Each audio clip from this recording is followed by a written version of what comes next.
Hi friends, welcome back to our channel. నేను మీ ఆశ. ఈరోజు అరిసెలు ఏ విధంగా తయారు చేసుకోవాలని మీకు చూపిస్తాను. ముందుగా మనం బియ్యం 2 kgs తీసుకుంటే 1.5 kg బెల్లం అయితే సరిపోతుంది. మనం అరిసెలకి ఎప్పుడైనా సరే రేషన్ బియ్యం తీసుకోవాలి. రేషన్ బియ్యం తీసుకుంటే మనకి అరిసెలు అనేది మెత్తగా ఉంటాయి అన్నమాట. బెల్లంని ఇలా చిన్న చిన్న ముక్కలుగా కట్ చేసుకుని మనం పాకం అనేది పట్టుకోవాలి. పాకం పట్టుకునేటప్పుడే మనం 1 గ్లాస్ ఆయిల్ కూడా అందులో యాడ్ చేసుకోవాలి. వాటర్ కూడా 1 గ్లాస్ యాడ్ చేసుకుంటే సరిపోతుంది. మనకి పాకం అనేది ఇలా ఉండగా రావాలన్నమాట. ఉండ పాకం వస్తే మనకి అరిసెలు అనేది పర్ఫెక్ట్గా వస్తాయి.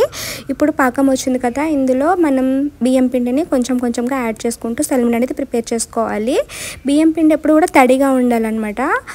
తడి బియ్యం పిండితో మనం అరిసెలు చేసుకుంటే సాఫ్ట్గా ఉంటాయి అన్నమాట. ఈ విధంగా మనం సలిమిడి అనేది ప్రిపేర్ చేసుకోవాలి. కొంచెం కొంచెంగా పిండి యాడ్ చేసుకుంటూ లాస్ట్లో కూడా మనం మళ్ళీ 1 గ్లాస్ ఆయిల్ యాడ్ చేసుకోవాలి. ఈ విధంగా ఆయిల్ యాడ్ చేసుకోవడం వల్ల మనకి సలిమిడి అనేది గట్టి పడకుండా ఉంటుంది. మనం అరిసెలు చేసుకున్నప్పుడు మనకి ఈజీగా కూడా అరిసెలు చేసుకోవడానికి బాగుంటుంది అన్నమాట.